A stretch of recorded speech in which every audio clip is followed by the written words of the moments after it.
सल्लि अला मौलाना मुहम्मद व अला आलि सय्यिदिना।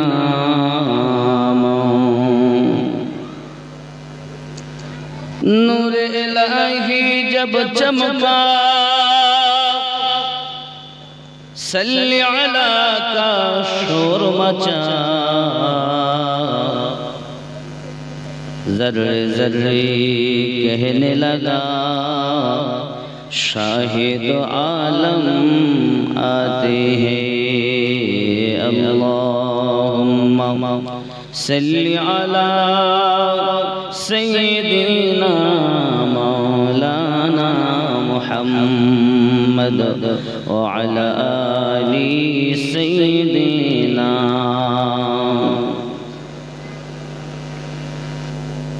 अल्हम्दुलिल्लाह। যাবতীয় গুণগান রব্বে কারীমের, যিনি ওয়াহদাহু লা শারীক, যিনি আমাদের মুহাম্মদ কুতুবুদ্দিন অক্লান্ত পরিশ্রম করে ঘুনি গ্রামে তার আত্মীয় স্বজন পাড়া প্রতিবেশীকে নিয়ে জশ্নে ঈদে মিলাদুন নবী সাল্লাল্লাহু আলাইহি ওয়াসাল্লাম উদযাপিত করছে। সেই মাহফিলে আল্লাহ পাক আমাদের চার চোখের মিলন ঘটিয়েছেন বলে মুহাব্বতে বলি আলহামদুলিল্লাহ।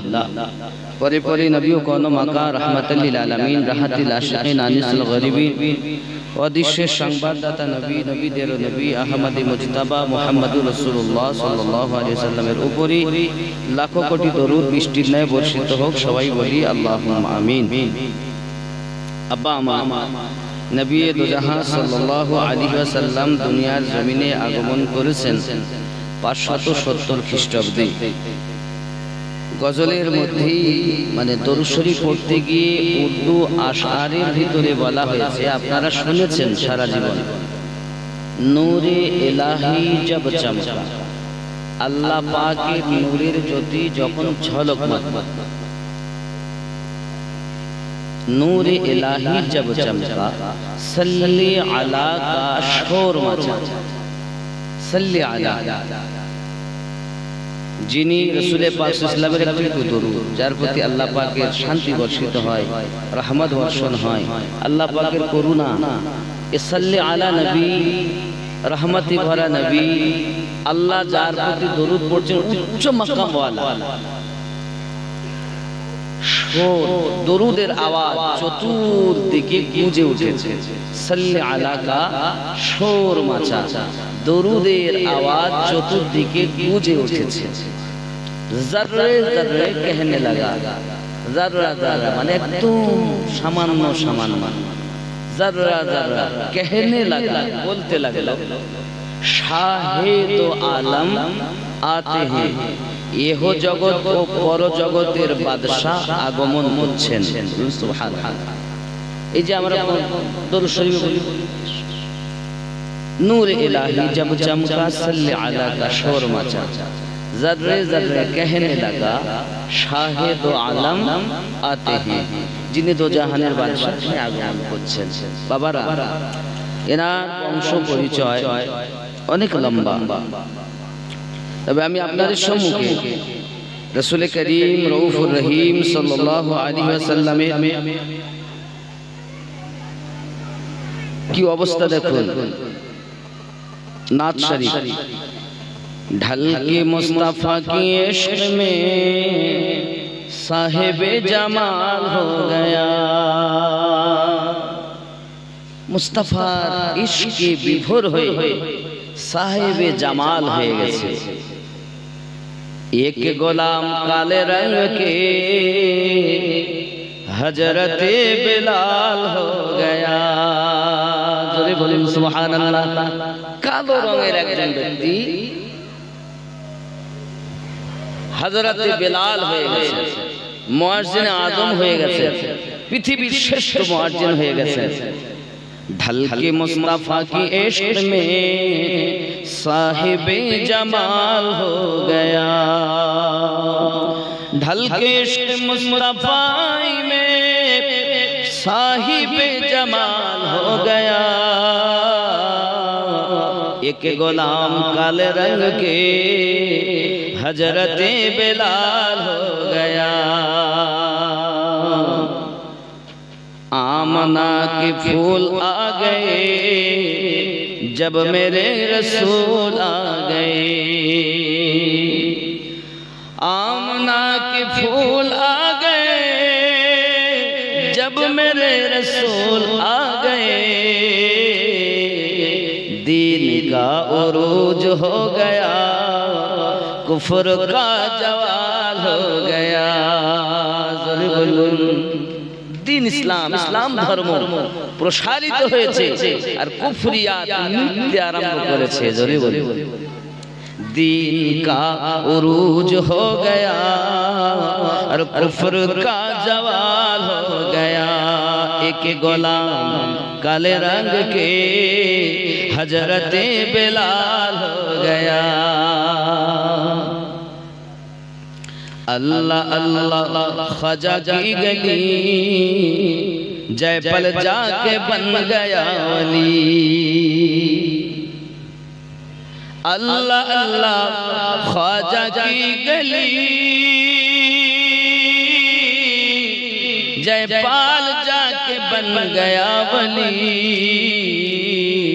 ख्वाजा का जमाल पड़ गया, चोर पा कमाल हो गया। जोरे बोलो ख्वाजा का जमाल पड़ गया, चोर पा कमाल हो गया। खूब ख्याल करें, अल्लाह अल्लाह एक रहमते और तिलावतों की बरकते, अल्लाह अल्लाह एक रहमते और तिलावतों की बरकते, गौसे पाक माँ के पेट में हाफिज़ कुरान हो गया। খাজা গরিব হযরত গাউসে পাক ওনার আম্মা এমন কোরআন তেলাওয়াত করতেন যে তিনি পেটে শুনে শুনেই হাফেজ কোরআন হয়ে গেছেন। खुश नसीब चूमने गया और बदनसीब घूमने गया। যাদের ভাগ্য ভালো তারা চুমা দিতে গিয়েছে, আর যাদের ভাগ্য খারাপ তারা ঘুরতে গিয়েছে।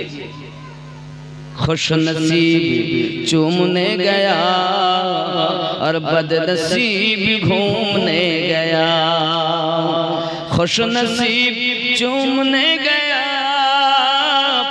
बदनसीब घूमने गया, चूम के मैं फूल हो गया, घूम के वो खार हो गया। अल्लाहुम्मा सल्ली अला मौलाना मुहम्मद व अला अली सय्यिदिना। আমার হুজুর পাকের সাদরা মুবারাকা মুহাম্মদ বিন আব্দুল্লাহ বিন আব্দুল মুত্তালিব বিন হাশিম বিন আব্দ মান্নাফ बिन कासिम बिन किलाब बिन मुर्रा बिन काब बिन लूदी बिन गालिब बिन फहद बिन मालिक मलिक बिन नजर बिन कनाना बिन खजीमा बिन मुदारका बिन इलियास बिन मुदार बिन नजर बिन मुईद बिन अदनान बिन ऊद बिन मक़ूम बिन नहूर बिन तरी बिन यारब बिन यशजब बिन नबत बिन इस्माइल बिन इब्राहिम बिन अज़र बिन नाहूर बिन सरूग बिन रघु बिन फाली बिन आबिर बिन शालिक बिन फक्षद बिन शाम बिन नूह बिन নামাক বিন মুতাশালাক বিন ইদ্রিস বিন ইয়ারুদ বিন মাহলাইল বিন কেনানা বিন আনুশ বিন শীদ বিন হযরত আদম। এটা আমার নবী পাকের সাজারা, যদি বলুন সুবহানাল্লাহ। এখন হিসাব করে দেখা যায় আদম আলাইহিস সালামের ছেলে শীস আলাইহিস সালামের ছেলে আনুশের ছেলে হযরত কেনানা বিন মাহলাইল, ওনার সন্তান মাহলাইলের সন্তান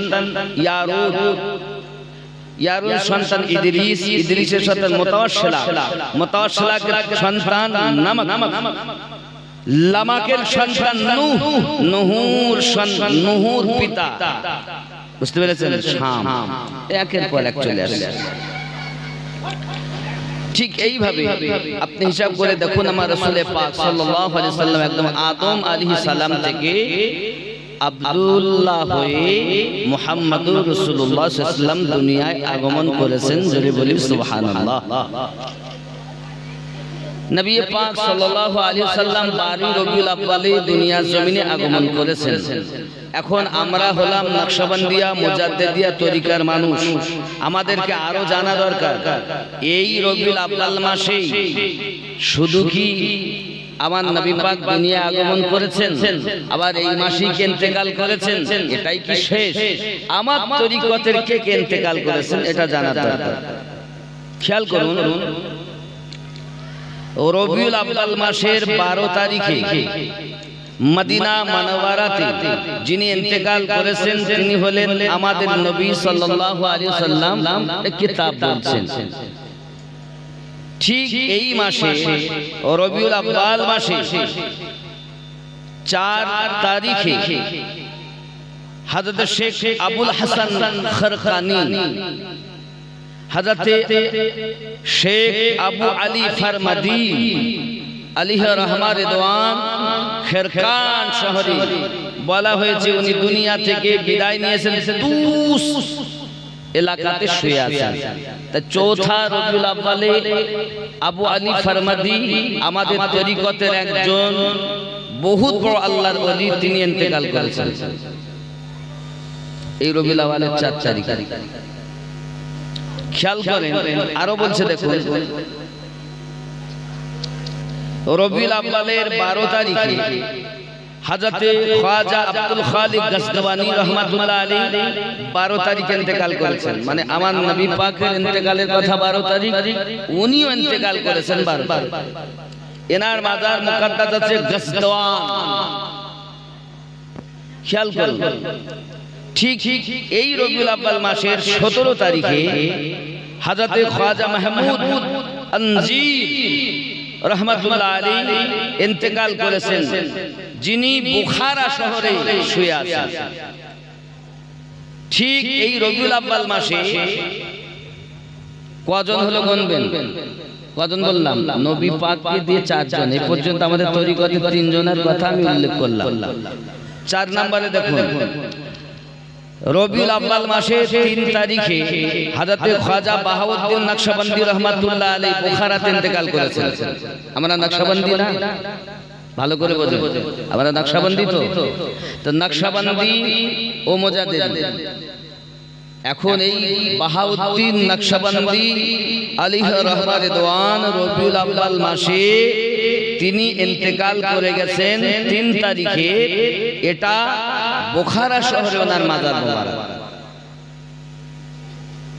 আরো বলা হয়েছে এই রবিউল আউয়াল মাসে 29 তারিখ, আজ আমরা আছি না, আজ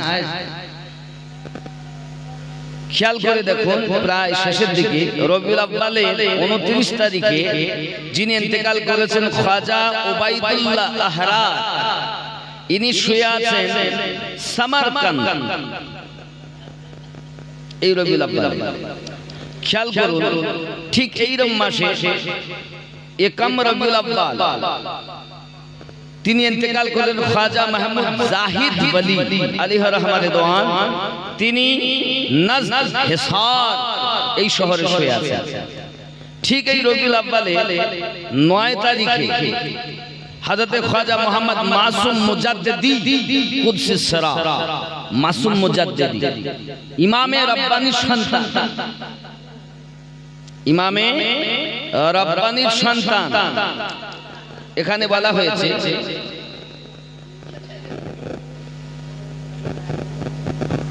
নয় রবিউল আউয়াল হযরতে খ্বাজা মোহাম্মদ মাসুম মুজাদ্দিদি কুদসিস সিরা সিরহিন মানে ইমামে রব্বানি মুজাদ্দিদ আলফে সানি রাদিয়াল্লাহু তাআলা আনহু কলিজার টুকরা হযরতে মাসুম তিনি ইন্তেকাল করেছেন। আল্লাহ পাক কত কত আল্লাহ পাকের নিয়ামত প্রাপ্ত ব্যক্তিগণ এই বাড়ির এই রবিউল আউয়াল মাসে দুনিয়া থেকে পর্দায় গেছেন। দেখুন তাহলে ইমামে রব্বানির সন্তান হযরত মাসুম মুজাদ্দিদি, আর ওনার থেকে অনেক তরিকাত এসেছে, ওনার সন্তান বা কামাল জবাব নেই।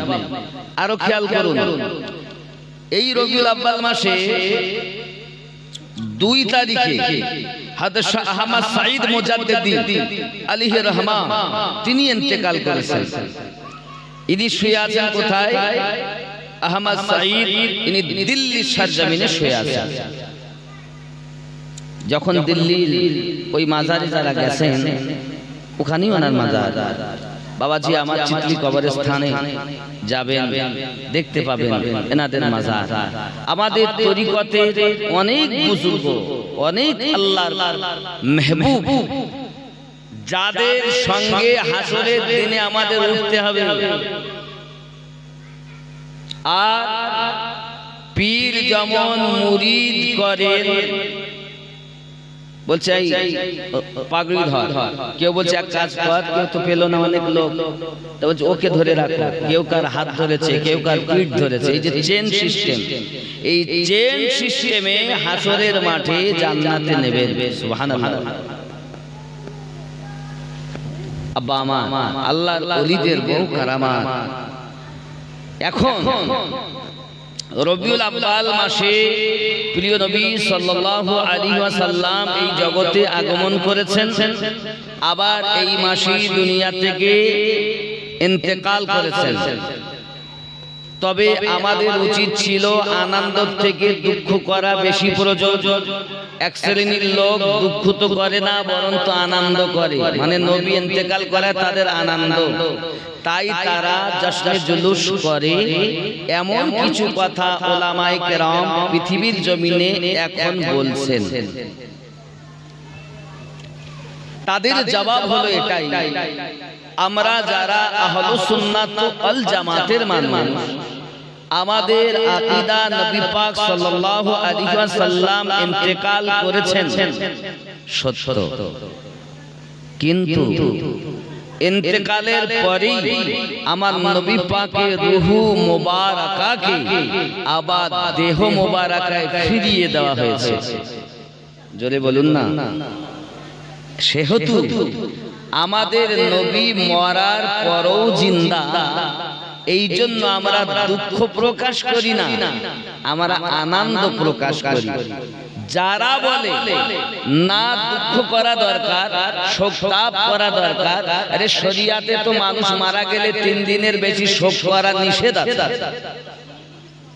একটা বাড়িতে যদি কেউ মারা যায় 3 দিনের বেশি কোনো শোক পালন করার শরিয়াত হারাম বলেছে।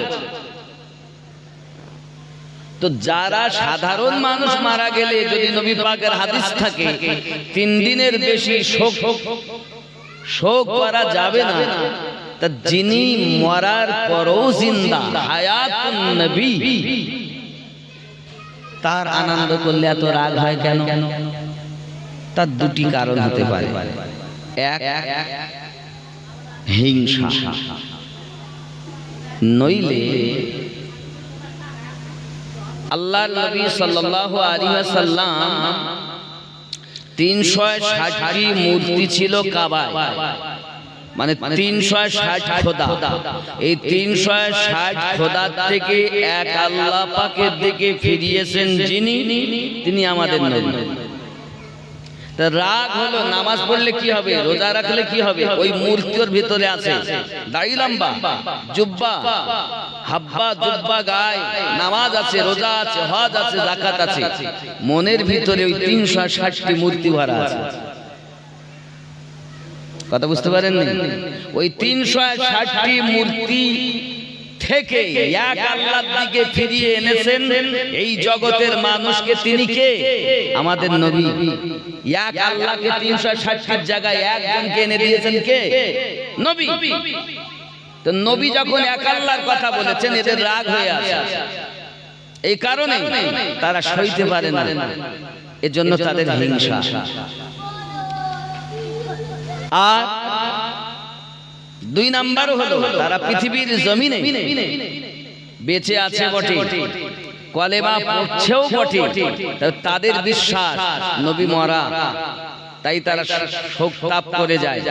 জশ্নে জুলুস ঈদে মিলাদুন নবী করে না, বলে ঈদে মিলাদুন নবী করা যাবে না। তার মানে আমরা সুন্নিরা বুঝে নিয়েছি, আমরা জিন্দা নবীর কলেমা পড়ি, আর ওরা মুর্দা নবী, মরা নবী, মৃত নবীর কলেমা পড়তেছে।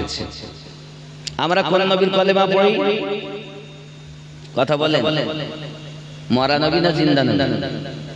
কথা বলেন, জিন্দা তো না? শুনে বলতেছে বিশ্বাস, এটাই হলো ঈমান। আমরা কলেমা পড়ি জিন্দা নবী। তিনি কেমন জিন্দা? আব্বাজি আমার, এমন জিন্দা দুনিয়াতে আল্লাহ পাক রব্বুল ইজ্জত কোরআন শরীফে জানাচ্ছেন, শুধু নবীর কথা নয়, নবীদের জন্য তো দেহ খাওয়া হারাম, মাটির জন্য আল্লাহ করে দিয়েছেন। আল্লাহ পাক জানাচ্ছেন, বিসমিল্লাহির রহমানির রহিম, ওয়ালা তাহসাবান্নাল্লাযীনা কুতিলু ফি সাবিলিল্লাহি আমওয়াত বাল আহয়াউ ইনদা রাব্বিহিম ইউরযাকুন।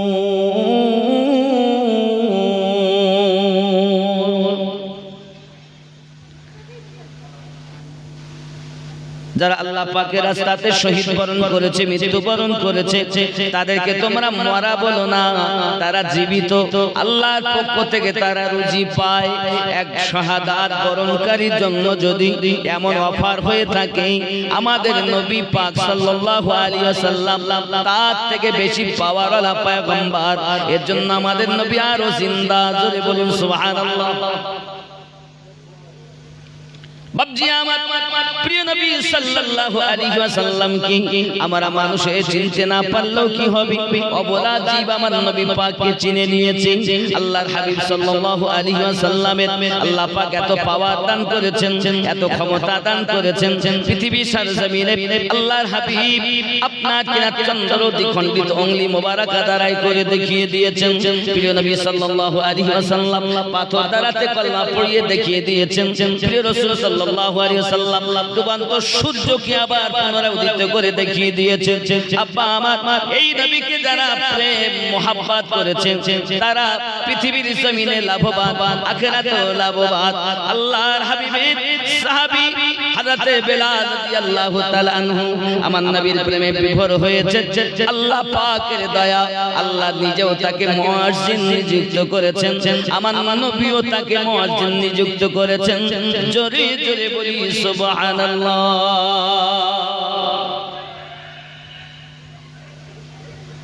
আল্লাহর হাবিব সাল্লাল্লাহু আলাইহি ওয়াসাল্লাম হালিমাতু সাদিয়া রাদিয়াল্লাহু তাআলা ঘর থেকে বাড়ি গেছেন, কাঁদছেন। মায়ের কাছে আব্বা বলে, মা বাহানা ধরেছেন, বেটা তুমি কেঁদো না, আমি চেষ্টা করি তোমার আব্বার রওজাটা জিয়ারত করানোর। শ্বশুর আব্বাকে বললেন, আমি যাব, আব্বার বাড়ি অনেকদিন দীর্ঘদিন যাই না, আপনি একটু আমার হুকুম দিন। যে মুহূর্তে মা আমেনা শ্বশুর আব্বার কাছে মদিনায় যাওয়ার হুকুম চাচ্ছিলেন, ইয়াসরিব দেশে যাওয়ার হুকুম চাচ্ছিলেন, ওই সময় শ্বশুর আব্বা খাওয়া দাওয়া করছিলেন। আর যেই যাওয়ার কথা বলেছেন, হযরত আব্দুল মুত্তালিবের চোখ দিয়ে টপ টপ করে পানি খাদ্যের প্লেটেই পড়ছে। আম্মা আমিনা বুঝতে পেরেছেন আমার আব্বা কান্না করছে, আমি যাব বলেছি তাই যাব না। না আমি যাব না। আব্বা আমার হযরত আব্দুল্লাহ রাদিয়াল্লাহু তাআলা দুনিয়া থেকে ইন্তেকাল করে গেছেন বহু আগে। আব্দুল্লাহর একটি শোক আছে মনের ভিতরে আব্দুল মুত্তালিব আমিনাকে ডেকে ডেকে বলছেন, আমিনা তোমাকে আমি যেতে দেব, বাধা দিতে চাই না, যেতে দেব, কোনো অসুবিধা নাই মা। মনে করতেছো যে আমি তোমাকে যেতে দেব না। মা আমার আমিনা, তুমি যাওয়ার কথা বলেছো আর আমি আমার বেটা আব্দুল্লাহর কথা ভাবতেছি। কারণ এই যুগে এই জগতে আমার বংশের ভিতরে সব থেকে ভালো ছিল আব্দে মান্নাফ। সে যখন চলে গেছে তেদারাতে ফিরে আসেনি। তারপরে গিয়েছে আপনার বনি হাশিম, সেও ফিরে আসেনি। তারপরে গিয়েছে আমার বেটা আব্দুল্লাহ, সেও ফিরে আসেনি। এই মা আমিনা, আমার বেটা চলে যাওয়ার পরে আমার কাছে সব থেকে প্রিয় হলে তুমি আমার কাছে বড় আদরের। ও মা আমিনা, তুমি যাওয়ার কথা বলেছো আর আমার মনের ভিতরে ভেসে উঠেছে জীবনে আর যদি দেখা না হয়। আব্বু আপনার যদি বাধা হয় আমি যাব না। শ্বশুরের প্রতি কত মায়া বৌমা। শ্বশুর আব্বা বলছেন আমি তো বাধা দিচ্ছি না, যেতে যাও। গোছগাছ করে নিলেন, দাসী উম্মে আয়মানকে সাথে করে নিয়েছেন। দুজন দুটো ঘোড়ার উপরে চেপেছেন, যাবেন। আম্মা আমিনাকে যখন দেখেছেন শিশু মুস্তাফাকে সামনে করে নিয়ে বসেছে আর একটা লাঠি ঠেকা দিয়ে আব্দুল মুত্তালিব দাঁড়িয়ে আছে। মা তুমি যাবা, জলদি করে আসবে মা, তোমার জন্য কিন্তু আমার অনেক কষ্ট হবে, জলদি করে আসবে মা। তুমি না আসা পর্যন্ত কিন্তু আমার খাওয়াও ভালো লাগে না, ঘুমও আসে না। তাহলে বৌমা কেমন ছিল আমাদের ঘরের বৌমা? আমাদের বৌমারা তো খুব শ্বশুর শাশুড়িকে ভালোবাসেন। আব্বা আমার হযরত আম্মা আমিনা রাদিয়াল্লাহু তাআলা তখন ওখান থেকে রওনা দিবেন বলে আব্বার কাছে সালাম করে যেই উঠেছেন আর সঙ্গে সঙ্গে আব্দুল মুত্তালিব মাথা ঘুরে পড়ে গেছে। নেমে এসেছেন, শ্বশুর আব্বাকে মাথাটাকে জাঙের উপরে নিয়েছেন। আব্বুজি অনেক চেষ্টার পরে হুঁশ ফিরেছে, আমি যাব না, আপনার এই অসহায় এই হালাত আর আমি যাব এ সম্ভবপর নয়। না মা, আমার দাদু কান্না করে, আমার নাতি কান্না করে, যাও মা তুমি নিয়ে যাও। আব্বাজি আমার সোনা মানিকেরা লাঠি ঠেকা দিয়ে দাঁড়িয়ে আছে। আম্মা আমিনা রাদিয়াল্লাহু তাআলা আনহা ইয়াশরিব দেশে যাচ্ছেন আমার নবী পাককে নিয়ে। তখন বয়স সামথিং 6 বছর। কয় বছর? 6। এই 6 বছর বয়সে যখন রওনা দিয়েছে আব্বাজি আমার সোনা মানিকেরা, এখন আপনারাই বলুন, কেউ বলতেছেন জিয়ারত করা হলো জায়েজ না, জিয়ারত করা যাবে না। আপনি বলুন, নবী আমার 40 বছরে নবী হননি, দুনিয়ার শুরু থেকে তিনি নবী। 6 বছর বয়সে প্রথম জিয়ারত করতে যাচ্ছেন আব্বার কবর, মাজার মোবারকা। মা সঙ্গে দাসী উম্মে আয়মান সঙ্গে যাচ্ছেন জিয়ারতের নিয়তে। বোঝা গেল মাজার জিয়ারত করার উদ্দেশ্যে ভ্রমণ করা বেদাত বা নতুন কোন প্রথা নয়, এটি আমার নবী পাকের সুন্নাহ। কথা বোঝা যায়? আব্বাজি আমার সোনা মানিক, আমার প্রিয় নবী সাল্লাল্লাহু আলাইহি ওয়াসাল্লাম এমন করে চলছেন আম্মা আমিনার কোলে। আব্বাজি আমার ইয়াশরিব দেশের মানুষ জীবনে মুস্তাফাকে চোখে দেখেননি, নাম শুনেছেন কিন্তু জীবনে চোখে দেখেননি। এমন সময়তে সব লাইনে লাইনে দাঁড়িয়ে আছে, আমিনা আসবে। এমন সময়তে দেখা যায় সন্ধ্যার একটু আগে পাহাড়ি এলাকা থেকে যেন চন্দ্র উদিত হয়ে গেছে। বাবাজি আমার সবাই বলতেছি, ওই তো মনে হচ্ছে আমিনা আসতেছি, ওই যার কোলে বসে আছে এটাই বুঝি শিশু মুস্তাফা। আব্বাজি আমার মদিনা মুনাওয়ারায় নবী আমার যখন পৌঁছালেন ইয়াশরিব দেশে, ওই ইয়াশরিব দেশের মানুষ আমার নবী পাককে কোলে করে নিয়েছেন এমন ভাবে আমার নবী পাকের কদম মোবারকা ইয়াশরিবের মাটিতে পড়তে দেয় না। জোরে বলুন। পৌঁছালেন মদিনায়। তখন তো মদিনা নাম হয়নি, ইয়াসরিব দেশ, পরে হবে মদিনা। আব্বাজি আমার এমন সময়তে আব্বার বাড়িতে গেলেন, সাক্ষাৎ হলো, থাকলেন ইয়াসরিব দেশে। এমন সময়তে দাসী উম্মে আইমান বলেন, আমার বোন আমেনা, মনের ভিতরে আমার বড় আশা, আমি শুনেছি ইয়াসরিবে বড় একটা বাজার আছে, ওই ইয়াসরিবের বাজারটা আমি একটু ঘুরবো। এখন আপনি দেখবেন মদিনায় গেলে বড় বাজার রয়েছে বাবা, মসজিদ নববীর চতুর্দিকে আপনি বাজার পেয়ে যাবেন বাবা। এমন সময়তে দাসী উম্মে আইমান 1450 বছর আগেকার কথা, উনি ইয়াসরিবের বাজারের দিকে ভ্রমণ করতে যাবে। ও বোন আমেনা, আমি একা যাব না, যেহেতু শিশু মুস্তাফা আমার সঙ্গে, আমি নিয়ে যাব তাকে সঙ্গে করে, আমাকে যদি ইজাজত দেন। হযরতে আম্মা আমেনা বলে, ঠিক আছে বোন, নিয়ে যেতে পারো, তবে জেনে রাখো যদি কেউ জিজ্ঞাসা করে বাচ্চাটার নাম কি, তুমি যেন বলবে না। যদি বাপের কথা জিজ্ঞাসা করে যেন বলবে না, মায়ের কথা জিজ্ঞাসা করে যেন বলবে না, কোনো মতি যেন আমার বেটার পরিচয় দেবে না বাবা। ওগো বোন জেনে রাখো, কারণ আমার সন্তানের শত্রু অনেক বেশি। হযরতে দাসী উম্মে আইমান আমার নবী পাক সাল্লাল্লাহু আলাইহি ওয়াসাল্লাম হাত মোবারক ধরে ইয়াসরিবের বাজারে নিয়ে যাচ্ছেন বাবা। বাজারে যখন নিয়ে যান, এমন সময়তে একজন রাহিব রাস্তার মুখে দাঁড়িয়ে আছে বাবা, বাজারের আগে দাঁড়িয়ে আছে, বাজার ঢোকার আগে দাঁড়িয়ে আছে। দাসী উম্মে আইমানকে দেখে চিনতে পেরেছে, আমার নবীজিকে দেখে চিনতে পেরেছে। আব্বা আমার, ওই আপনার রাহিবরা সম্মুখে কাছে এগিয়ে গিয়ে বলতেছে, ও মা, বাড়ি কোথায় তোমার? নিষেধ তো বল, বল বল নাম বলেন না। এই বাচ্চাটার নাম কি তাও বলেন না। এই ছেলেটার আব্বুর নাম কি তাও বলেন না। ছেলেটার দাদুর নাম কি তাও বলেন না। বাড়ি কোথায় তাও বলেন না। চুপচাপ দাসী উম্মে আইমান বলে, বাবুজি পথ ছাড়ুন, আমি একটু বাজারে যাব।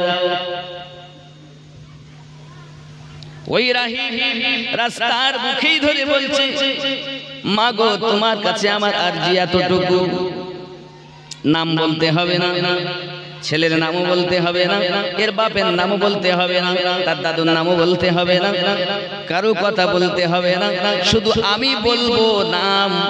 যদি সত্য হয় তুই মাথা হিলিয়ে দেবে হ্যাঁ বলে, আর যদি মিথ্যা হয় মাথা হিলিয়ে বলবে আমি বুঝে নেব না। ওই জিজ্ঞাসা করতেছি, ও মাগো,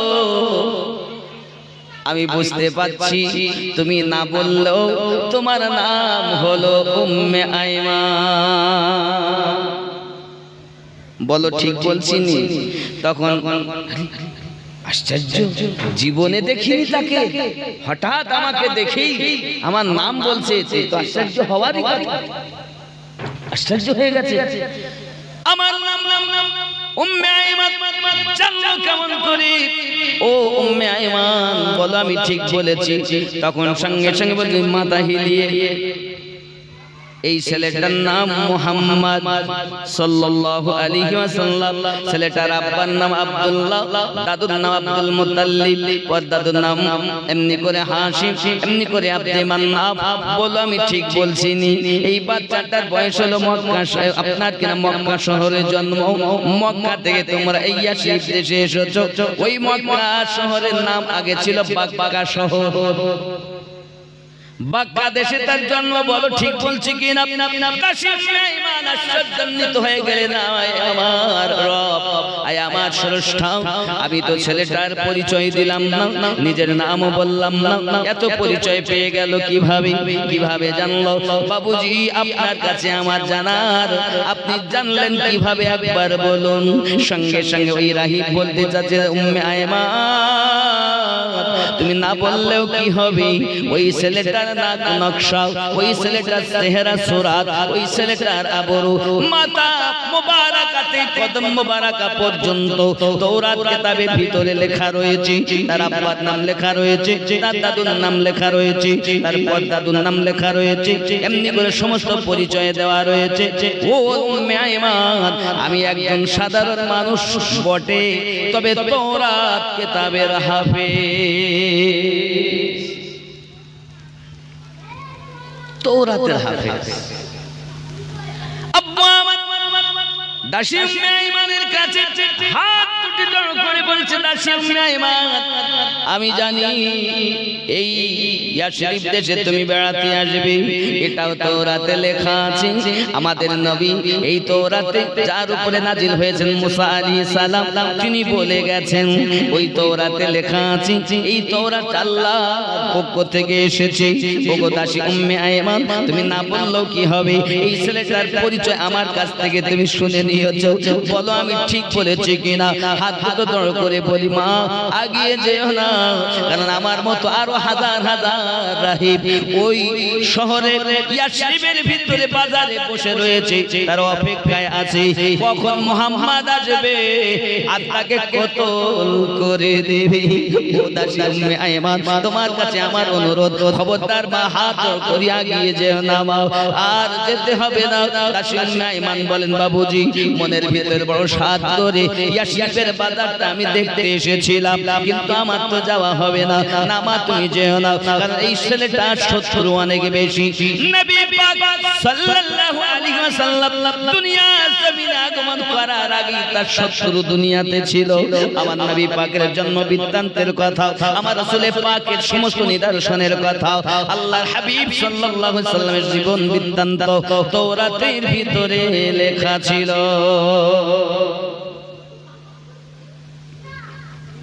কথা বোঝা যাচ্ছে? আব্বা আমার দাসী গেলেন না, ফিরে এসেছেন, বাড়ি এসেছেন। আমেনা জিজ্ঞাসা করছেন, কি ব্যাপার উম্মে আইমান, তুমি ফিরে এলে, যাওনি এত তাড়াতাড়ি? বলে গিয়েও যাওয়া হলো না। কেন? এই পরিবেশ, এই পরিস্থিতি। দিন যায় রাত আসে, খুশবু আমার নবীর দেহ মোবারকা থেকে কস্তুরী খুশবু নির্গত হয়। আব্বাজি আমার সোনা মানিকের এমনি যখন হালাত দেখতে পেয়েছি, এমনি যখন পরিবেশ পরিস্থিতি দেখতে পেয়েছি গো বন্ধু, আব্বা আমার এমন সময়তে মানুষের ভিতরে সব আলোচনা হয়, এই ছেলেটা কোথায়? আর কথা তো কেউ লুকিয়ে সত্য কখনো চেপে থাকে না। বাবাজি আমার 14 দিন ছিলেন, এই 14 দিনের মধ্যে ওই ইয়াশরিব দেশে মানুষের ঢল।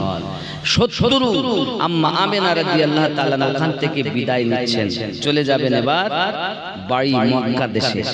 আব্বা আমার এমন সময়তে আমার নবী বলছেন, আম্মু আপনি বলেছিলেন নাকলি স্থানের ভিতরে আমার আব্বা জানের রওজা মোবারক,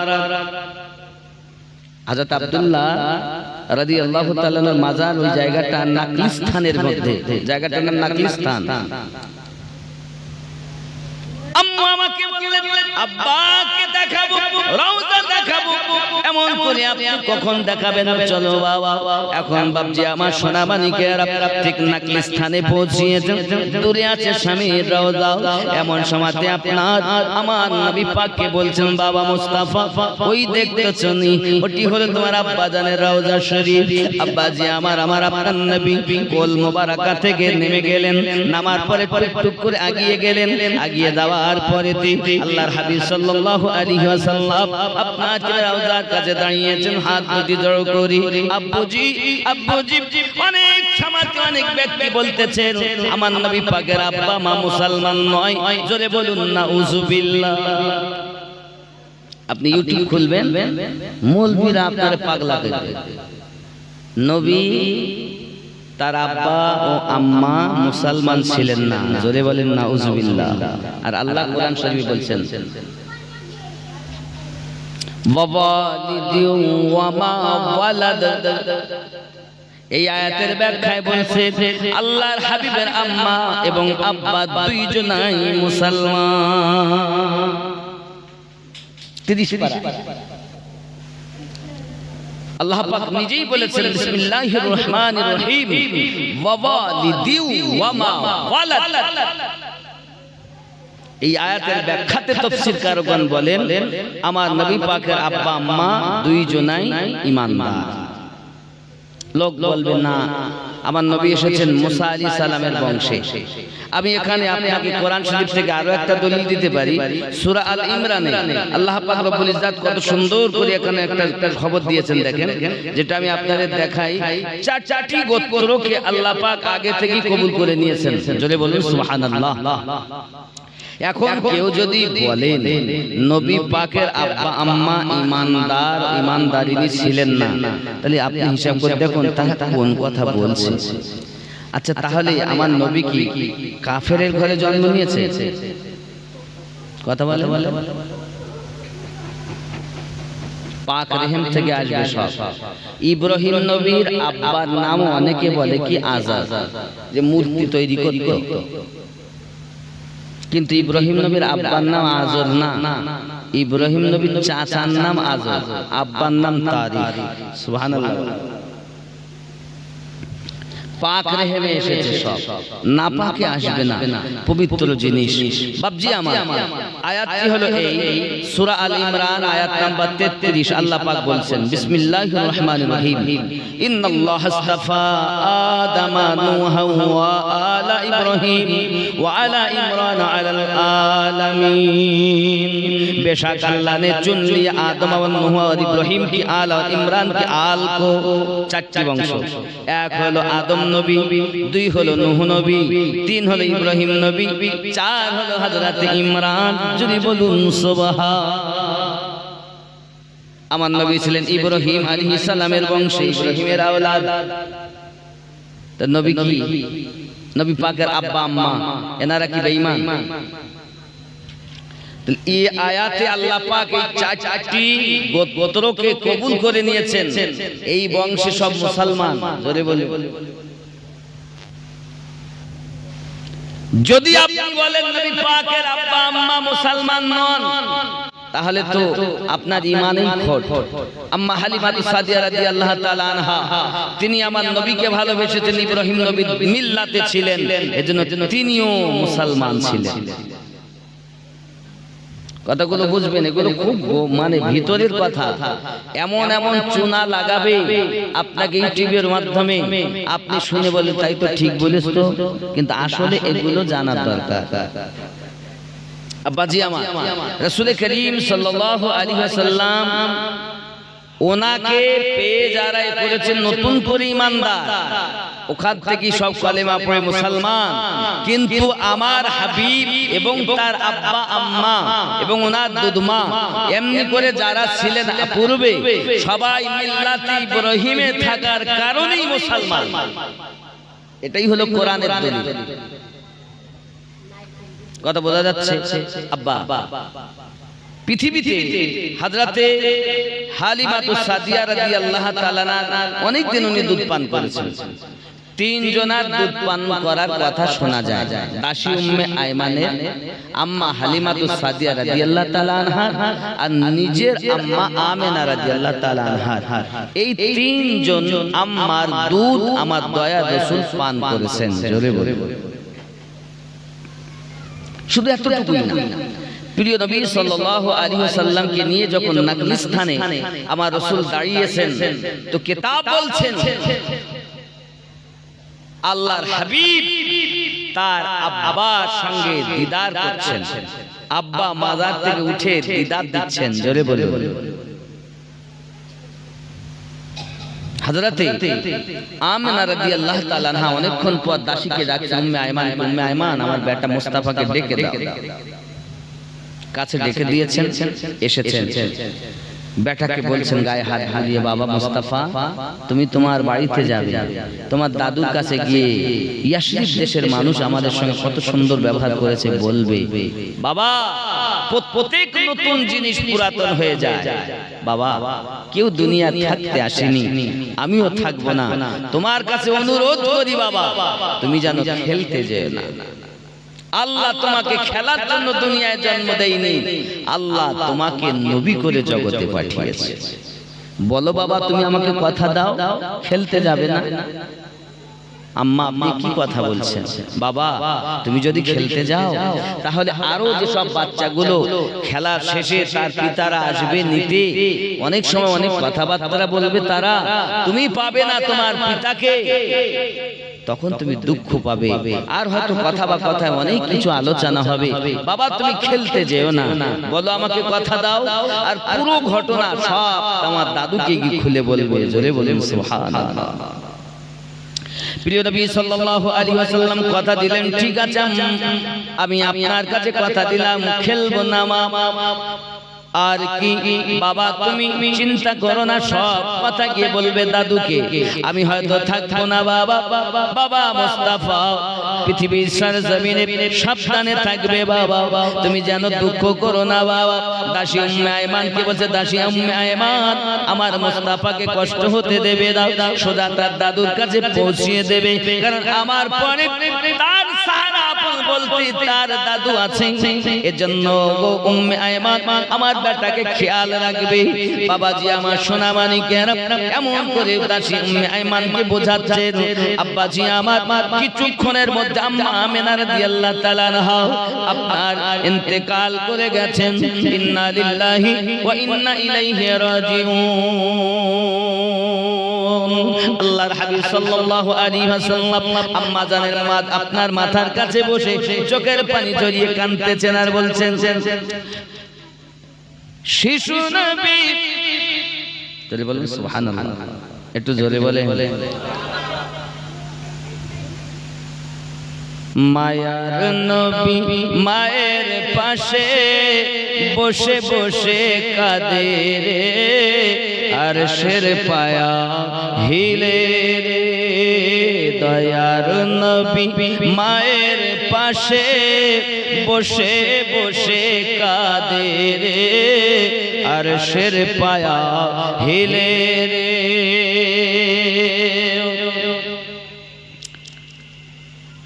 গর্ভে এতিম পিতা হারা মা গেল চলে রে, আর শের পায়া হিলে রে। বাড়ি কাকে আমি ডাকিব দয়ার আম্মা, কে বা আমায় খেতে দিবে, কে বা দিবে মুখে চুমা। গর্ভে এতিম পিতা হারা মা গেল চলে রে, আর শের পায়া হিলে রে। আমার আপনার নবী সাল্লাল্লাহু আলাইহি ওয়াসাল্লাম পৃথিবীর সরজমিনে এমনি করে কান্না করতেছেন। দাসী চিন্তা করেন কিভাবে কি হবে। আল্লাহ পাক ফেরেশতা পাঠিয়ে দিলেন, ফেরেশতা এসে আপনার কিনা আম্মা আমেনা রাদিয়াল্লাহু তাআলা আনহার দাফন কাফনের কাজ সমাধা করেছে। মাজার যেখানে হয়েছে ওই মাজারের জায়গাটার নাম হলো মাকামে আবা। কি নাম বললাম? মাকামে আবা। इधर रास्तार इधर और उधर, उधारे হলেন আব্বাজান, এধারে হলেন আম্মাজান। আব্বাজি আমার দাসী উম্মে আয়মান আমার নবী পাককে নিয়ে বাড়িতে আসছেন। বাড়িতে আসার পথে উম্মে আয়মান চিন্তা করতেন, রাস্তায় বাজার, আম্মা আমেনা কোথাও যেতেন, বাড়িতে যখন আসতেন শ্বশুর আব্বার জন্য কিছু না কিছু খাবার নিয়ে যেতেন। আমি যদি আজকে খালি হাতে যাই তাহলে আব্দুল মুত্তালিব হয়তো বলবে আমার আমেনা যদি থাকতো খালি হাতে বাড়ি আসতে পারতো না, আমার জন্য কিছু না কিছু নিয়ে আসতো। আব্বাজি আমার হযরতে আব্দুল মুত্তালিব হয়তো ব্যথা পাবে, তাই আমার নবী পাককে বলেন, মুস্তাফা আমি ওই দোকান থেকে আসি। আমার নবীকে দাঁড় করিয়ে দিয়েছেন। এমন সময়তে চলে গেলেন উনি একটু দূরের দিকে, দূরে সেই দোকানটা নবী আমার ওখানে দাঁড়িয়ে আছে। ওই রাস্তা দিয়ে ঘোড়ার পিঠে করে আবু জাহেল যাচ্ছে। বাবা আবু জাহেল যখন রওনা দিয়েছে রাস্তা দিয়ে যেতে যেতে আমার নবী পাককে দেখে থমকে দাঁড়িয়ে গেছে। এই বাচ্চাটা তো আমার দেখা বাচ্চা, আমাদের এলাকার বাচ্চা, কি নাম? আব্দুল্লাহ মুহাম্মদ সাল্লাল্লাহু আলাইহি ওয়াসাল্লাম। আব্বাজি আমার আবু জাহেল বলেন, ঠিক ঠিক আছে। সঙ্গে সঙ্গে আমার নবীকে তুলে নিয়েছে তার ঘোড়ার উপরে। আবু জাহেল আগে, আমার নবী হলেন পিছে। আবু জাহেল ঘোড়াটাকে মারতে চায়, বলতে চলো আগে, কিন্তু ঘোড়া চলে না বাবা, মেরে মেরে আপনার কিনা ছাজরা করে দিয়েছি। আবু জাহেলের রাগী মানুষ, রাগটা অতি বেশি। যখন ঘোড়াকে মারতে চায়, ঘোড়া চলে না। ঘোড়া বলতে চায় মালিক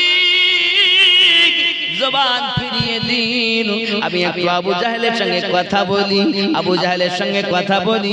হে বাবাজি আমার, অবলা ঘোড়া কথা বলেছিল। আবু জাহেল যার ওসিলাতে আমি ঘোড়া জীবন পেয়েছি, ওই রহমতে ভরা নবী আল্লাহর হাবিবকে বেয়াদবি করে তুমি পিছনে বসিয়ে নিজে আগে বসেছো, আমাকে চলতে বলতেছো। আমি যদি মারাও যাই, মরও যাই, তাতে রাজি। আমার নবীর কিঞ্চিত বেয়াদবি সইব না। অবলা জীব নবী চেনে। আপনি হয়তো বলবেন, হো আমিনউদ্দিন ভাই কি কথা বলতেছেন? হে বাবাজি, আপনি যদি কখনো মদিনা মুনাওয়ারাতে যান, বাবু সালাম দিয়ে আপনি ঢুকবেন। বাবু সালাম দিয়ে ঢুকে আমার নবী পাকের রওজার কাছে যাবেন, দেখবেন ওখানে উপরে লেখা আছে, ইয়া আইয়ুহাল্লাযীনা আমানু লা তারফাউ আসওয়াতাকুম ফাওকা সাওতিন নবী ওয়া লা তাজহারু লাহু বিল কওলি কাজহারি বা'দিকুম লিবা'দিন আন তাহবাতা আমালুকুম ওয়া আনতুম লা তাশউরুন। জোরে বলুন না সুবহানাল্লাহ। আব্বা আমার, আল্লাহ পাকের কোরআন থেকে আমরা এতটাই প্রমাণ পাই, মহান আল্লাহ পাক আল্লাহ তাআলা, মহান আল্লাহ পাক আল্লাহ তাআলা আমার নবী পাকের কিঞ্চিত পরিমাণ বেয়াদবি করতে নিষেধ করে দিয়েছেন। আল্লাহ পাক সহ্য করতে পারেন না। যে রব আমার নবীর বেয়াদবি সহ্য করতে পারেন না, ওই রবের সৃষ্টি ওই ঘোড়া নবীর ওসিলাতে জীবন পেয়েছে, সে কেমন করে আপনার কেনা সহ্য করবে? তাই বলি খনি গ্রামের মানুষ, মানুষ হয়ে তুমি নবী চিনতে পারোনি, কিন্তু অবলা জীব নবী চিনতে পেরেছে। আল্লাহুম্মা সাল্লি মাওলানা মুহাম্মদ ওয়া আলা আলি সাইয়্যিদিনা নূরে হক কি জলওं ने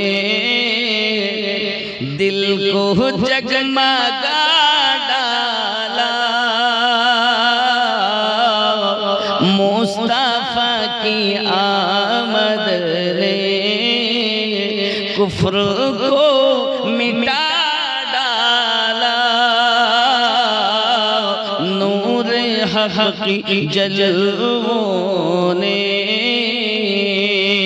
जरे दीने मुस्तफा तेरी आबरू बचाने को,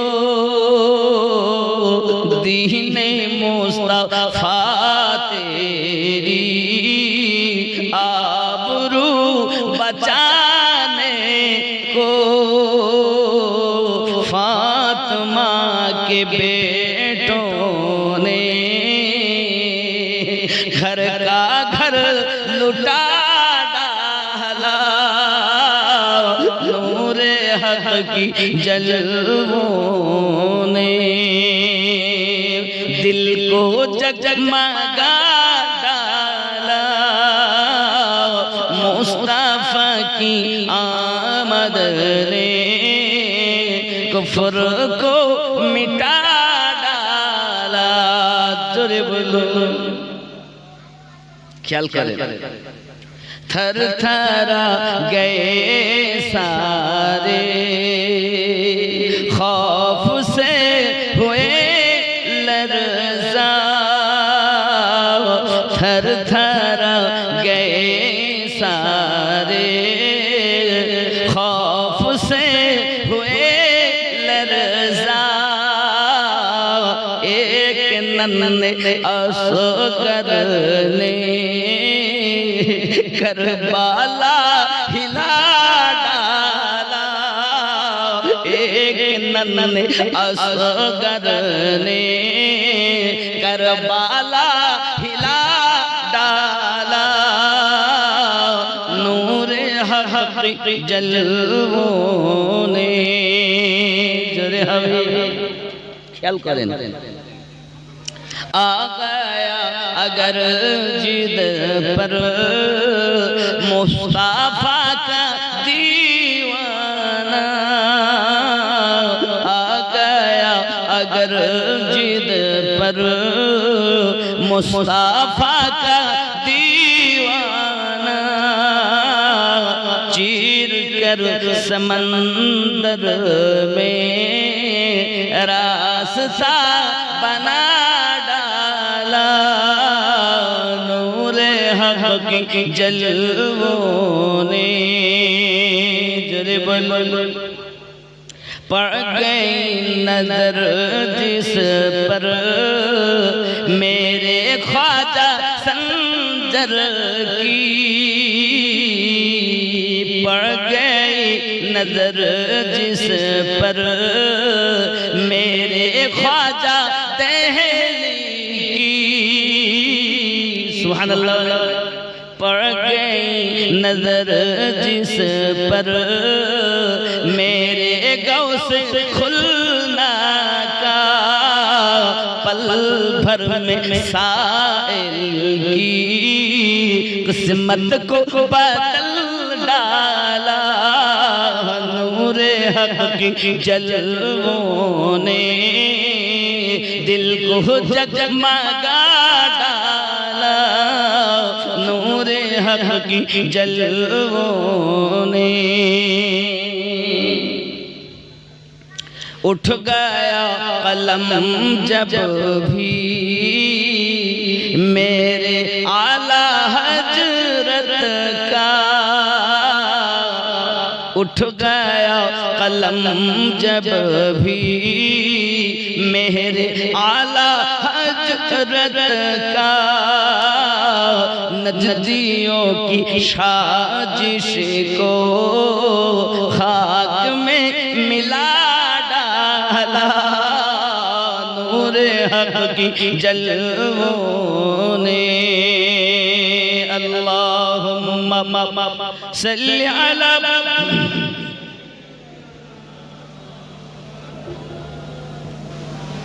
वअला अली सय्यिदिना मौलाना मुहम्मद सल्लल्लाहु अलैहि वसल्लम बाबारा रसूल करीम सल्लल्लाहु अलैहि वसल्লামের উলফাত যাদের অন্তরে গেঁথে গেছে তারা অন্যরকম হয়ে গেছে জীবনের পরোয়া করেনি কিন্তু যদি তার প্রিয় মানুষের সামনে তার মাসুকের সামনে কেউ যদি কিছু বলেছে সহ্য করতে পারে ঠিক কি না আপনি যাকে ভালোবাসবেন তার নামে যদি কেউ কিছু বলে আপনি সহ্য করতে পারবেন চাহে আপনার যদি সেটা সত্য হয় তাও আপনার ভালো লাগবে না শুনতে আর মিথ্যা হয় তাও তার ভালো লাগবে না একজন সাহাবিয়ার কথা আপনাদেরকে বলি যার নাম হলো হযরতে জানিরা রাদিয়াল্লাহু তাআলা আনহা তিনি আবু জাহেলের খাদমা ছিলেন নবীর একজন সাহাবিয়া এখন আবু জাহেলের সন্দেহ হয়েছে জানিরা কলেমা পড়ে নিল নাকি আমাদের ধর্ম আমরা করি যাহা তা করতে চায় না আর নবী পাকের নাম শুনে তো সবসময় আনন্দ মনোযোগ সহকারে শুনে ব্যাপারটা জিজ্ঞাসা করছে কত চাল ও তিন ভাগের এক আল্লাহুম্মা সাল্লি আলা সাইয়্যিদিনা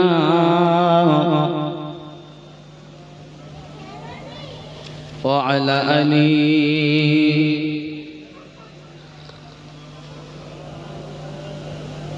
খুব ভক্তি ভরে আল্লাহুম্মা সাল্লি আলা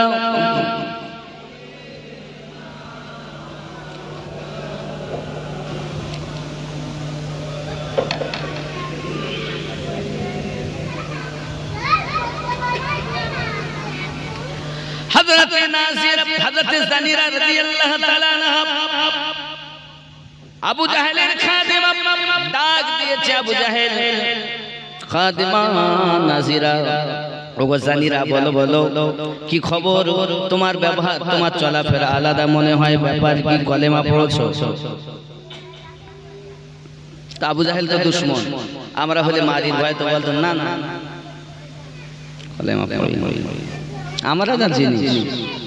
আমাদের যদি কেউ জিজ্ঞাসা করে তাহলে তুই এটা করেছিস সত্যি করে বলতো, না স্যার। আবু জাহেল যখন জিজ্ঞাসা করেছে তো ইনি নির্ভয়ে বলছেন, মুনিব আপনি যেটা সন্দেহ করছেন বাস্তব, আমি কলেমা পড়ে ঈমান নিয়ে এসেছি। আবু জাহেল তখন মানুষজনকে এক জায়গায় করে নিয়ে জানিরা রাদিয়াল্লাহু তাআলা আনহার প্রতি আঘাত শুরু করে দিয়েছে। বাবা এত মার মারে, এত মার মারে, দেহ আপনার ঝাঁঝরা করে দেয়, মারতে মারতে একটা চোখ গাড়িয়ে দিয়েছে। বাবা চোখটা যখন তার গলে গিয়েছে, হযরত জানিরা রাদিয়াল্লাহু তাআলা আনহা তবু কিছুই বলছেন না। বাবা আওয়াজ কখনো করেননি। বাবা আমার বয়স অনেক বেশি, অত কষ্ট সইতে পারে না, তবু কোনো কথা নাই। আল্লাহর ইশকে নবীর ভালোবাসাতে চুপচাপ সহ্য করে চলেছি। বাবা আমার রাস্তায় যখন বার হয় কোনো কাজে কর্মে, এলাকার লোক বলে দেখেছি, দেখ দেখ দেখ দেখ জানিরা কে দেখ, কি আমাদের মাবুদের ডাকে না, তার খেলাফ গেছে, তার বিপরীত চলেছে, এখন আমাদের দেবতা তার চোখ কেড়ে নিয়েছে। এই বদনাম জানিরা রাদিয়াল্লাহু তাআলা আনহা দেখেন, আমি করলাম এক আর এরা বলে আর এক। সঙ্গে সঙ্গে ঘরের ভিতরে গিয়ে একটা সেজদায় পড়ে গেছে। আল্লাহ মিথ্যা অপবাদ সহ্য করতে পারি না মালিক, যাহা কিছু বলে আগে আঘাত করেছে সইয়ে নিয়েছি, কোনো কথা প্রতিবাদ করিনি, কোনো উত্তর করিনি, কিন্তু এখন মিথ্যা অপবাদ দেয় আমি নাকি, আমাকে নাকি তাদের মাবুদ আমার চোখ গালিয়ে দিয়েছে, তা কখনো সম্ভব নয়। আল্লাহ আপনার কুদরতি আমার দোয়া, আপনার কুদরতি কদমে আমার দোয়া, আমার আরজি, যে চোখ গালিয়ে দিয়েছে ওরা, ওই চোখ আপনি ফিরিয়ে দেন, আমি যেন ফখর করে বলতে পারি যে না তোদের মাবুদ আমার চোখ নেইনি, আবু জাহেল নিয়েছে, আমার আল্লাহ আমাকে চোখ পুনরায় ফিরিয়ে দিয়েছে। যে যারে ভালোবাসে তার বদনাম সয় না। আব্বা আমার জানিরা রাদিয়াল্লাহু তাআলা আনহা এইভাবে কাঁদছেন, আমার নবী সাল্লাল্লাহু আলাইহি ওয়াসাল্লামের ইশকে কাঁদতেছেন, আব্বা আমার কান্না করি চলেছেন, আল্লাহ আমাকে চোখ ফিরিয়ে দিন।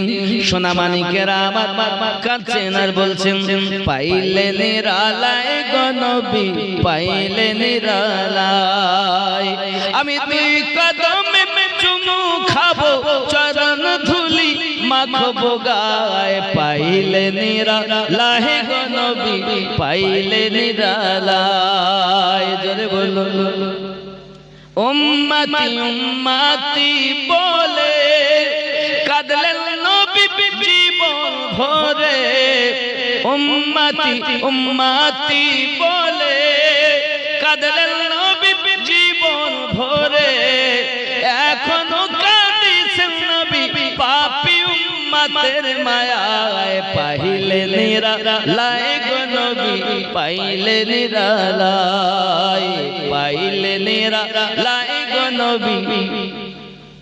আপনাদের আওয়াজ সব কমে গেছে, জানি না, আমি অনেকদিন আসি না, সব ব্যাটারি এত লো কেন বুঝলাম না।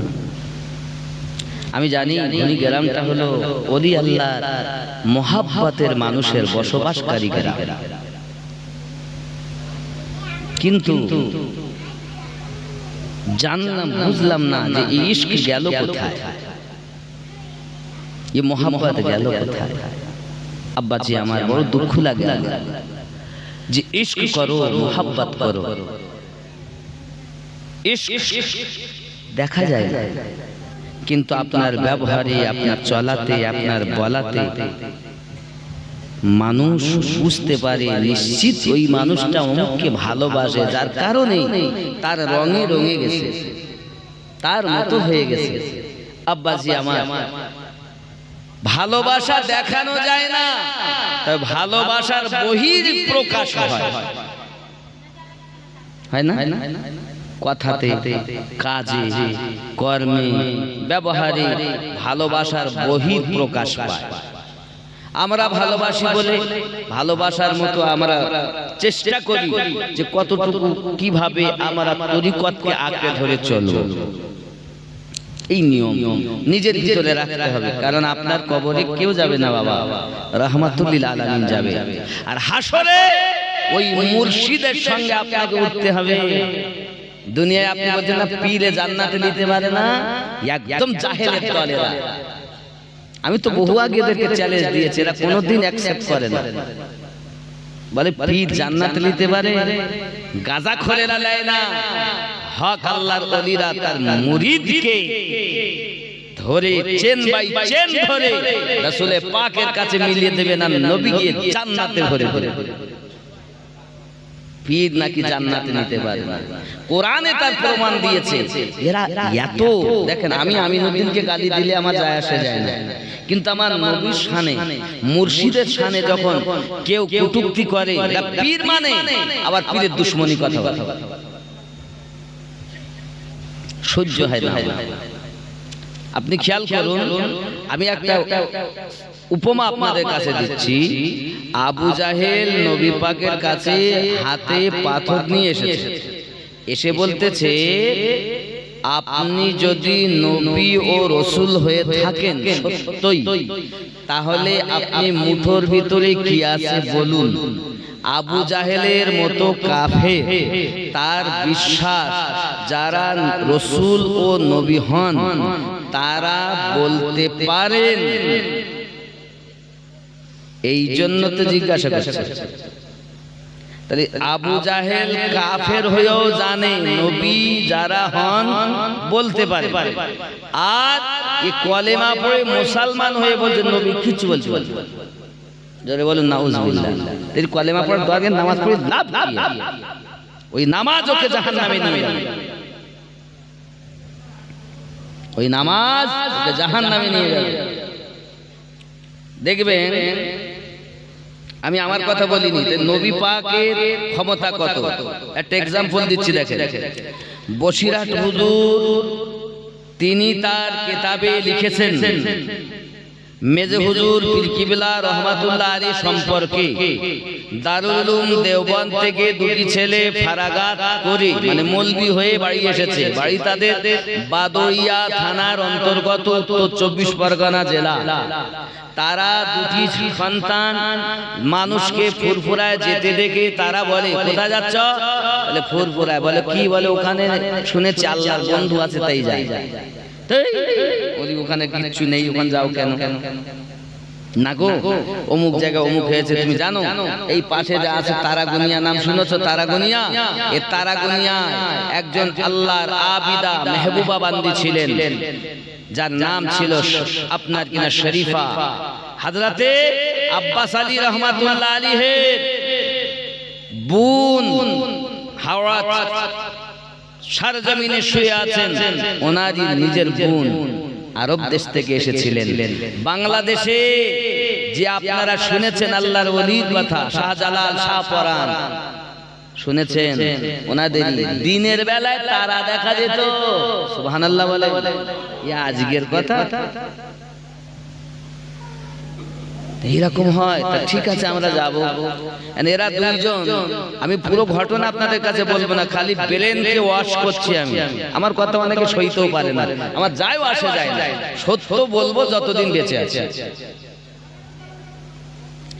এমন সময় এরা দুইজন বলছে যদি কিনা সত্যি তারা আল্লাহওয়ালা হয়, আল্লাহ দেওয়া পাওয়া তাদের ভিতরে থাকে, আমরা শোল মাছ আর কাঁচকলা দিয়ে ভাত খাবো ওই ফুরফুরায় গিয়ে। এখন মেজে হুজুর পীর কিবলা রহমাতুল্লাহ আলাইহি তার ছেলে নুরুদ্দিনকে বলছে বাবা রে বাজারে যা তো। জি এই সকাল থেকে কিছু বললেন না, এই দুপুর বেলা বাজার যাবো? ভালো করে বুঝবেন আমার কথাটা, হিংসা করবেন না বাবা। আপনি বোঝেননি বলি আমার প্রতি আপনার রাগ, আপনি বুঝতে পারেননি বলে রাগ, বুঝের গন্ডগোল, এছাড়া কিছু না।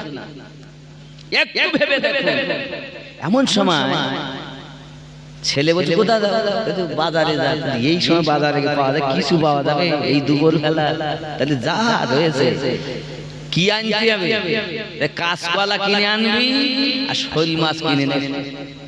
শোল মাছ এখন বলছি বাবা কোথায় পাবো, তা অমুক জায়গায় পাবো। আমার বক্তব্য হলো কোথায়, শিয়াখোলার বাজারে পশ্চিম দক্ষিণ কোণে একজন মানুষ শোল মাছ নিয়ে বসে আছে। আমি গত রাতে ওই শিয়াখোলাতে জালসা করেছি, গত রাতে ফুরফুরাতে মাগরিবের নামাজ পড়েছি। কথা বুঝতে পেরেছেন? এশা হচ্ছে তাও ফুরফুরাতে আছে বিগত।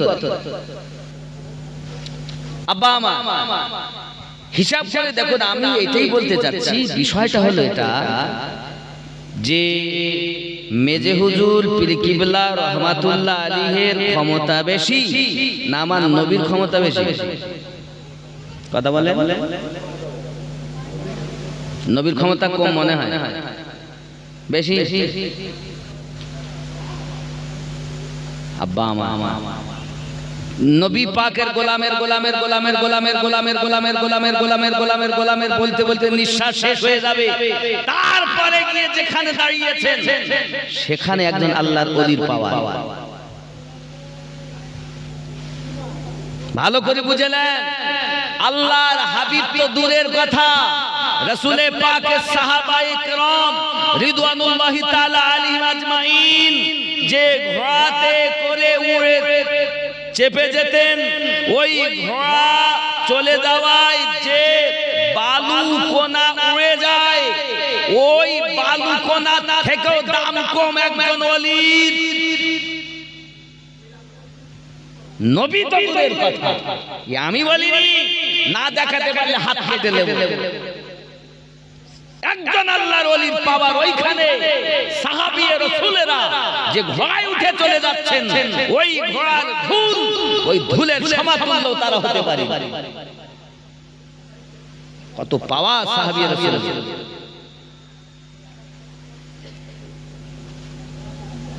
একজন আল্লাহর ওলির ক্ষমতা থেকেও কোটি কোটি কোটি কোটি কোটি কোটি কোটি কোটি গুণ বেশি আল্লাহ পাক আমার নবীকে দান করেছেন। এক কথায় আমার নবী পাক সাল্লাল্লাহু আলাইহি ওয়াসাল্লামের গোলামদের দরবারের ভিক্ষা পেয়ে আউলিয়া হয়েছে। ভালো করে বুঝবেন, আবার বলছেন কথাটি, আমার কথা তো খালি ভুল ধরতে হচ্ছে, আর আমি ভুলের মানুষ, যেহেতু ভুল হতেই পারে, আমার ভুলটা যদি ঠিক করে দেন আমি আপনাকে ওস্তাদ মানব, আর যদি আপনি না করেন আর হিংসা করেন তা আমি জানবো যে আসলে আমার প্রতি হিংসা। এ বাবা, আল্লাহর ওলি ভিক্ষা পেয়েছেন নবী পাকের সাহাবায়ে রাসূল থেকে নাকি? বেলেন যদি আপনার না খোলে তো আমি বুঝাচ্ছি। আচ্ছা, আমরা যারা এখানে বসেছি সব কোন মাযহাবের লোক? হানাফি মাযহাবের লোক। এখানে তো আমরা কেউ শিয়া বসি না। শিয়া আছি কি? কাদিয়ানি আছি, লামাযহাবি আছি, কোন দলের না, আমরা সব হানাফি মাযহাবের আহলুস সুন্নাত ওয়াল জামাতের দাবিদার। ঠিক কি না? সবাই, আমি সহ আপনারা, আমরা সবাই আহলুস সুন্নাত ওয়াল জামাত এবং হানাফি মাযহাবের দাবিদার। এই হানাফি মাযহাবের ইমাম যিনি, তিনি ভিক্ষা নিচ্ছেন হযরত ইমাম জাফর সাদিক রাদিয়াল্লাহু তাআলা আনহু ও আলাইহিস সালাম থেকে। দুনিয়ায় যত হানাফি মাযহাবের লোক সব ইমামে আজমের ভিক্ষা পেয়ে হানাফি। ভালো করে বুঝে নেবেন। আর ইমামে আজম আবু হানিফা ঘটনায় আমি এর আগেও অনেকবার বলেছি, খেয়াল করেন। একদিন ইমাম আজমকে জিজ্ঞাসা করছেন, হুজুর আপনার বয়স কত? তো উনি বলছেন আমার বয়স হল 2 বছর। আর ওনার দাড়িটাই সাদা, ওনার বয়স তখন 70 বছর। জোরে বলেন সুবহানাল্লাহ। আব্বা আপনার বয়স কত? কত বয়স? 77 78। আচ্ছা বলেন, ওই মানুষটাকে যদি আমি জিজ্ঞাসা করি আব্বা আপনার বয়স কত, উনি যদি বলে আমার বয়স 2 বছর, তা আপনার সবাই মনে করে ঠাট্টা করছে। ইমামে আজম হুজুরের বয়স যখন 70 জিজ্ঞাসা করছেন ভক্তরা, হুজুর আপনার বয়স কত? তো উনি বলছেন আমার বয়স 2 বছর।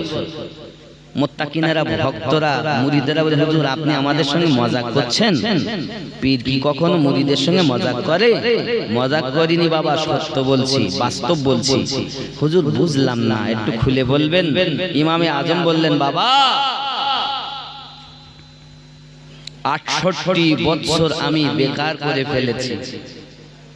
2টি বছর ইমাম জাফর সাদিক রাদিয়াল্লাহু তাআলা আনহু গোলামি করতে পেরেছি।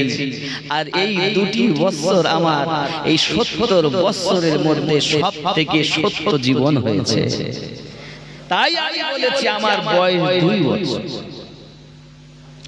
আমি বুঝাতে চাচ্ছি আপনাদের, হানাফি মাযহাবের যত ওলি সব পেয়েছেন সাদকা ইমামে আজম থেকে। তাহলে ইমামে আজম পেয়েছেন ইমাম জাফর সাদিক থেকে, আর ইমাম জাফর সাদিক পেয়েছেন হযরত ইমাম বাকর হুজুর থেকে। ইমাম বাকর হুজুর পেয়েছেন ইমাম জয়নুল আবেদিন থেকে। ইমাম জয়নুল আবেদিন পেয়েছেন ইমাম হুসাইন থেকে। ইমাম হুসাইন পেয়েছেন ইমাম হাসান থেকে।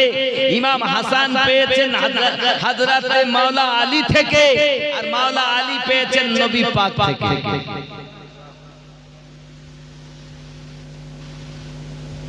কি হইল? এগুলো ইসলামের সত্য ইতিহাস, আমাদেরকে জানানো হয় না। আমার মতো মৌলবি আপনাদের জানতে দেয় না। আমি বুঝাতে চাচ্ছি, তাহলে আল্লাহর ওলির থেকে নবীর ক্ষমতা যদি কেউ কম বলে তা বুঝে নিতে হবে ও হিংসাতে বলছে। কেন? 360টি মূর্তির থেকে এক আল্লাহর দিকে নবী ফিরিয়েছিলেন। তাই ভালো করে বুঝে নেন। আমি বুঝাতে চাচ্ছি, মেজে হুজুর পীর কিবলা রহমাতুল্লাহ আলাইহি ফুরফুরার জমিনে থেকে শিয়াখোলা প্রায় 4 কিলোমিটার 4 কিলোমিটার রাস্তা, সেখানে বাজারে শোল মাছ নিয়ে একজন বসে আছে। এটা যদি দেখতে পান এবং বাদরিয়া থেকে এরা শোল মাছ আর কাঁচকলাতে ভাত খাবে, উনি যদি ওখান থেকে জানতে পারেন, এটা যদি তোমার বিশ্বাস হয়, আর আমরা আমার নবীর কথা যেই বলি আর তোমার গাদালা করে, কেন গাদালা করে? যেই বলতেছি তাহলে ফুরফুরা থেকে শিয়াখোলা দূরে অদৃশ্য, পিঠ পিছন থেকে গায়েব। তাহলে যদি পীর হয়ে গায়েবের খবর দেয় দিতে পারেন, আমার নবী হয়ে গায়েবের খবর দিতে পারেন না? আর যেই আমি এই কথা বলি তাহলে গায়েবের খবর মেনেছে। গায়েব একমাত্র আল্লাহ জানে। আচ্ছা আল্লাহ দিলেও কেউ জানে না?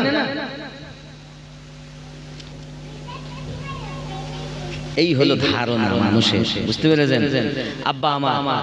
তাহলে আবু জাহেল কাফের হওয়ার পরও তার ঈমান, তার বিশ্বাস, নবী যারা হয় তারা বলতে পারে। আর এই কলেমা পড়ে নামাজ পড়ে বলছে নবীরা বলতে পারেন না। আরে আমাদের মোহাব্বত দেখো, আমাদের তো নবী তো দূরের কথা, সাহাবী তো দূরের কথা। আমাদের পীর ও মুর্শিদ শাহ আলিমউদ্দিন নকশবন্দি রাহমাতুল্লাহ আলাইহি তিনি বলতেন, আমার মুরিদেরা কি দিয়ে ভাত খায় তা আমি জানি। জোরে বলে বলে। এই ঘনি গ্রামে ওলি আল্লাহর গ্রাম, আগমনের গ্রাম।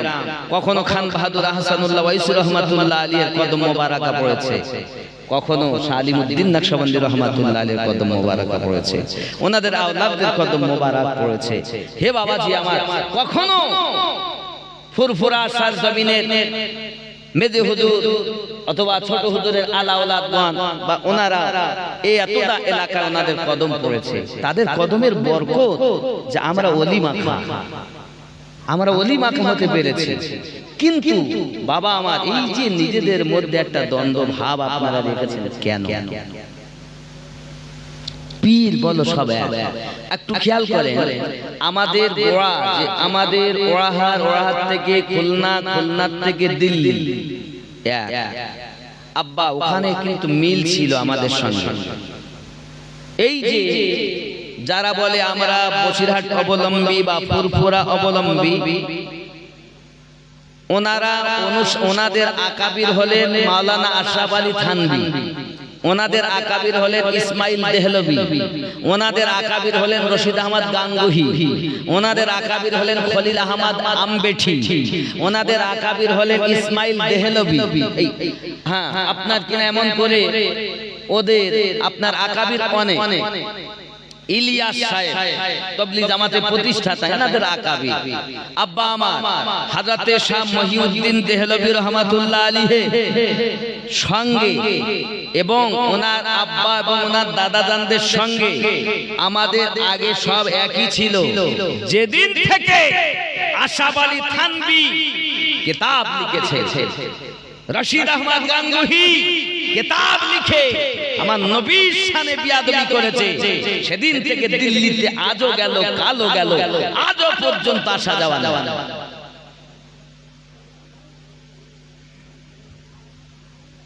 আমরা একই ছিলাম, বিয়াদবির কারণে এরা দূরে সরে গেছে।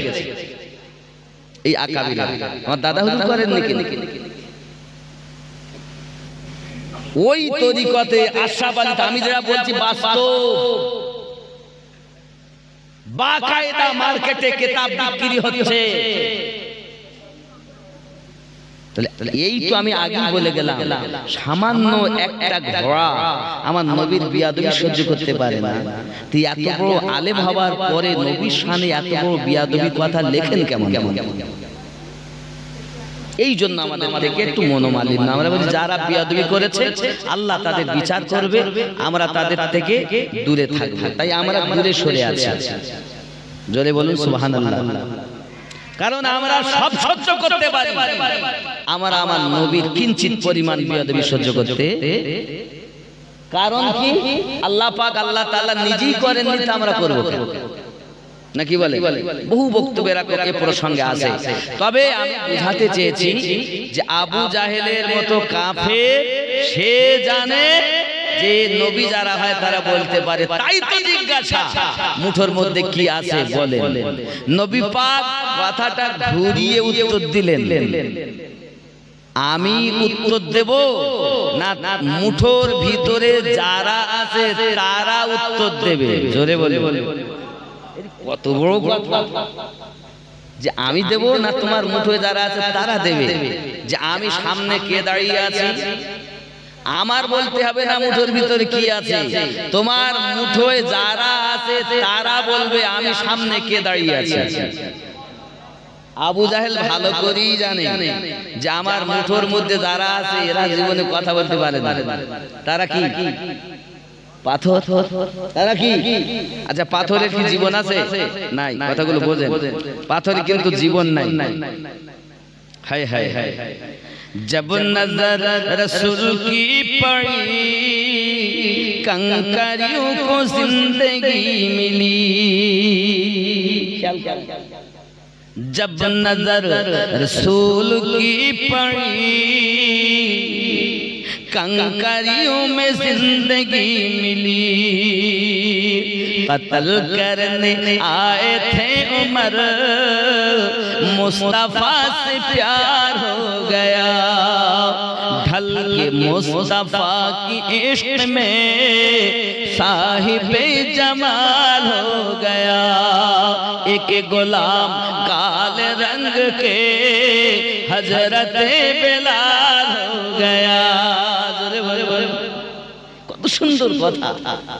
নবী পাক খালি একবার নজর দিলেন, আর যে পাথরে জীবন ছিল না সে পাথরে জীবন এসে গেল।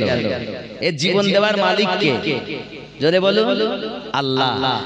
পাথরে তো জীবন নাই। আমার নবী পাক বলছেন, আমি বলবো না, মুঠোয় যারা আছে তারা বলবে।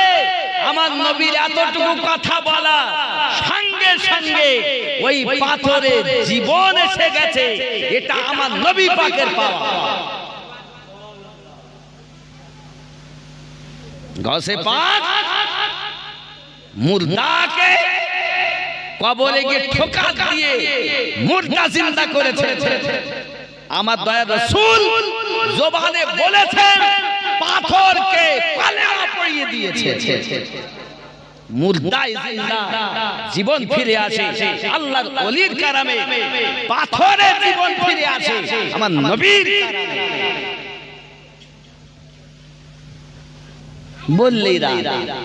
বললেই দিন শুধু উল্টা পাল্টা বলে। উল্টা পাল্টা বলি না, তোমার ব্রেনে ওই পোকা লেগেছে, বার করো। কারণ তোমার কবরে আমিনুদ্দিন যাবে না, তোমার কবরে রাহমাতুল লিল আলামিন আগমন করবেন।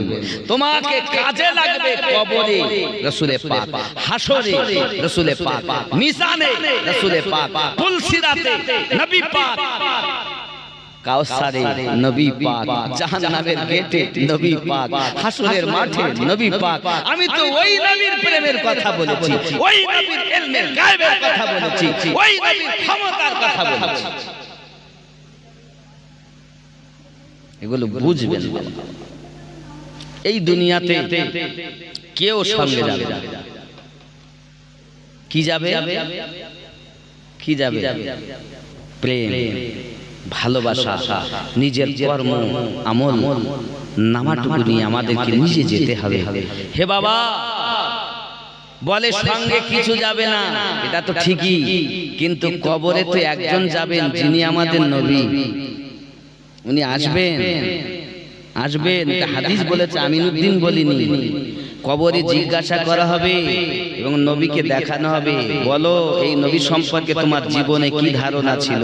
সেই প্রশ্নটা কি? মা কুনতা তাকুলু ফি হাক্কি হাযার রাজুলিন মুহাম্মাদিন সাল্লাল্লাহু আলাইহি সাল্লাম। এই ব্যক্তি সম্পর্কে কি ধারণা যার নাম মুহাম্মদ সাল্লাল্লাহু আলাইহি সাল্লাম। তাকুলু জীবন থাকতে, বেঁচে থাকতে কি ভাবতে, নবীকে কি বলতে। তা যারা বলে নবী কিছু জানে, কিছু জানে না। অনেকে বলবো নবী যদি জানতেন অদৃশ্যের সংবাদ, তাহলে কেন উনি উহুদের মাঠে যাবেন? কারণ উহুদে গেলে দাঁত ভেঙে যাবে, কেন যাবেন? হেলমেট ঢুকে যাবে, মাথা ফেটে, কেন যাবেন? নবী কিছুই জানে না। এটা যাদের ধারণা। নবী এটা জানতেন, ওটা জানতেন না, এটা জানতেন, ওটা জানতেন না, তাহলে তারা তো তাই বলবে। আর ফেরেশতা এটাই জিজ্ঞাসা করছে, দুনিয়ায় তোমার কি ধারণা ছিল নবী সম্পর্কে? এ বাবা, যারা দুনিয়ায় বিশ্বাস করেছে কিছু জানে কিছু জানে না, তারা তো ওই কথাই বলে। আর আমরা আমাদের পীরের কারাম আহলুস সুন্নাত ওয়াল জামাতের ঘরে জন্ম নিয়েছি, আমরা এতটাই বিশ্বাস করি নবীকে। মাকানা ওয়া মা ইয়াকুন, দুনিয়া শুরু থেকে শেষ পর্যন্ত সমস্ত কিছুর জ্ঞান আল্লাহ আমাদের নবীকে প্রদান করেছে। এটা জানতেন, ওটা জানতেন, তাই এটা নয়। সমস্ত কিছু জ্ঞান আল্লাহ নবীকে দিয়েছেন। স্বয়ং আল্লাহ নবীর কাছে লুকিয়ে নেই। আল্লাহ দিদার নবী করেছেন, তাহলে আর কি লুকিয়ে থাকবে? আদম থেকে ঈসা নবী পর্যন্ত কোন নবী আল্লাহকে দেখেছে তো বলো? আবু জাহেল, ঠিক আছে, আমার মুঠোয় যারা আছে তারা বলুন। সঙ্গে সঙ্গে আমার নবী পাকের নজর পড়ে গেছেন যখন হাতের মধ্যে আওয়াজ আসছে, আশহাদু আল্লা ইলাহা ইল্লাল্লাহু ওয়া আশহাদু আন্না মুহাম্মাদান আবদুহু ওয়া রাসূলুহু। জোরে বলুন সুবহানাল্লাহ। এই আমার জওয়ান যুবক সোনামানিকেরা, ওই হাতের মধ্য থেকে আওয়াজ আসতেছে, ইয়া রাসূলুল্লাহ, ইয়া হাবিবাল্লাহ। আবু জাহেলের হাতের মুঠোর ভিতরে আমরা 5টি পাথরের টুকরা রয়েছি। এখানে আরো একটা কথা ক্লিয়ার করি, যদি নবী পাক জবানে বলতেন, হ্যাঁ গো আবু জাহেল তোমার হাতের মুঠোর মধ্যে 5টি পাথরের টুকরা আছে, তা যারা নবীর দুশমন তারা এই কথা বলতো, এখন যারা তারা এই কথা বলতে বাধ্য হতো। ও যখন আবু জাহেল কোথাতে তুলেছে নবী দেখে নিয়েছে, আমার নবী তাদেরও জবান বন্ধ করে দিয়ে পাথর দ্বারাতে কলেমা পড়িয়ে দেখিয়ে দিয়েছে। আরে মানুষ তুমি সাক্ষী দিচ্ছ না নবী, পাথর নবী সাক্ষী দিচ্ছে। আব্বা আমার ভুল বুঝবেন না বাবা, সময় কারো জন্য অপেক্ষা করে না, তাই আমাদের সাদা হয়ে গেল। নামাজ পড়তেছি, রোজা রাখতেছি, হজ করতেছি, ঘুমিয়েও আছি, নবীর দিওয়ানা বলে কাজও করছি। বাবা আমি থাকি বা নাই বা থাকি আপনাদের মাঝে, দাড়ি পেকে গেছে আমার, আমি খুব অসুস্থ লোক, তারপরও বলছি যখন বাড়ি রবিউল আউয়াল আসবে আপনি ওই দিনটা কাজ বন্ধ করে দেবেন। আমি বলিনি আপনাকে আমার ওখানে যেতে হবে, তবে আপনাকে অনুরোধ করব বাবা, নবী পাকের জশ্নে ঈদ মিলাদুন নবী সাল্লাল্লাহু আলাইহি সাল্লাম আপনার গ্রামে পালন করুন, মহল্লাতে পালন করুন। কি করবেন? ফজরের নামাজ আদায় করবেন, গোসল বানাবেন, নতুন পোশাক থাকলে ভালো, যদি না থাকে যেটুকু আছে ওটা ধোয়া আগে থেকে পরিষ্কার পরিচ্ছন্নতা করে নেবেন, একটা পতাকা হাতে নেবেন, আর আব্বা মা যদি থাকেন তাদের কদম বুসি করবেন আর বলবেন আব্বা আম্মা দোয়া করেন, আজকের দিনের জন্য আমি নবীর মেহমান হয়েছি। কার মেহমান? নবীর মেহমান। জুলুসে যাব, নবীর জুলুসে যাব, মিছিলে যাব। অনেকে বেদাতের ফতোয়া দেবে, শিরকের ফতোয়া দেবে, তারা বেদাত ও শিরক বলে দুনিয়ায় ফতোয়া দিয়ে যাবে। আমরা আশিকে রাসূল আমাদের মিলাদুন নবী ও জশ্নে জুলুস চলেই যাবে। জোরে বলো বাবা। যদি আব্বা মা না থাকেন তো ওনাদের কবরটা জিয়ারত করবেন, করে আপনি শরীয়তের খেলাফ কাজ করবেন না। কথা বুঝতে পেরেছেন? এই যে অনেকে ডিজে বাজায়, মদ খায়, গাঁজা খায় আর বাজাতে বাজাতে যায়, এগুলো জায়েজ না। শরীয়ত সম্মতভাবে জশ্নে ঈদ মিলাদুন নবী পালন করুন নিজের গ্রামে। অনেকে বলবে বেদাত বেদাত, আরে আল্লাহ পাক নিজে করাচ্ছেন ফেরেশতাদের দ্বারাতে, আমরা কেন করব? এজন্য বাবা আমি আপনাদের কাছে হাত ধরে বলি, পায়ে ধরে বলি, আমাকে ভালোবেসে লাভ নেই আব্বা, নবীকে ভালোবাসুন। যে যাকে ভালোবাসে তার আগমন দিনেও খুশি হয়, তার জিন্দেগিতে আমল করে নিজেকেও জাহান্নাম থেকে বাঁচানোর চেষ্টা করে। ঠিক কিনা বলেন আব্বা আমার? আমি এতটাই বোঝাতে চেয়েছি, আল্লাহর ওলি যারা তাদের ভালোবাসুন, সম্মান করুন, আদব করুন, আল্লাহর ওলিদের মাজার জিয়ারত করুন, যত পারেন আসা যাওয়া করুন।